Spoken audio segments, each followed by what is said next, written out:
നമ്മുടെ ഇത്രയേറെ കസ്റ്റമേഴ്സ് ഇത് കാണാൻ വരുമെന്ന് ഒരിക്കലും പ്രതീക്ഷിച്ചില്ല.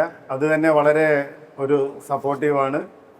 ഇത് ഞങ്ങളുടെ മൂന്നാമത്തെ കേക്ക് മിക്സിംഗ് ആണ്. ഇത് മൂന്നാമത്തെ ഞങ്ങളുടെ ആനിവേഴ്സറി ഡിസംബറിലാണ്.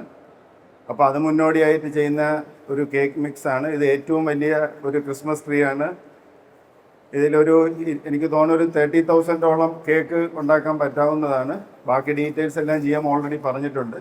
അപ്പോൾ ഇത് കാണാനും ഞങ്ങളെ സപ്പോർട്ട് ചെയ്യാനും വന്ന ഞങ്ങളുടെ ഏറ്റവും വിലയേറിയ കസ്റ്റമേഴ്സിന് ഒരിക്കൽ കൂടി നന്ദി പറഞ്ഞുകൊണ്ട് ഞങ്ങളിതിൻ്റെ പരിപാടിയിലേക്ക് കിടക്കുകയാണ്. Thank you all. Thank you very much. ഇതിൽ നമ്മൾ 4000ഓളം കിലോ വരുന്ന ഡ്രൈ ഫ്രൂട്ട്സും നമ്മളിവിടെ ആഡ് ചെയ്യുന്നുണ്ട്. പിന്നെ അതോടെ ഒരു 25ഓളം ഇൻഗ്രീഡിയൻസും ഇതിൽ ആഡ് ചെയ്യുന്നുണ്ട്. ഇത് നമ്മളൊരു 25,000 കേക്കുകൾ ഇതിന്നാണ് പ്രൊഡ്യൂസ് ചെയ്യുന്നത്. പിന്നെ ഈ കേക്ക് നമ്മൾ ഡിസംബർ ഫസ്റ്റ് വീക്ക് മുതൽ നമ്മൾ ഹൈപ്പർ മാർക്കറ്റിൽ അവൈലബിൾ ആയിരിക്കും. അപ്പോൾ നമ്മൾ എല്ലാ അവൈലബിൾ കസ്റ്റമേഴ്സും വന്നിട്ട് നിങ്ങൾ ഫീഡ്ബാക്കൊക്കെ ഷെയർ ചെയ്യാം. ഗ്രേപ്പ് ജ്യൂസാണ് ഉപയോഗിക്കുന്നത്. ഇത് നോൺ ആൽക്കഹോളിക് ആണ്. ഒരു കണ്ടൻറ്റും ഇല്ല, ആൽക്കഹോളിക്കിൻ്റെ ഒരു കണ്ടൻറ്റും ഇല്ല. അത് കണക്ക് തന്നെ നമ്മുടെ ലുലുവിൻ്റെ സ്വന്തം റെസിപ്പിയാണ്.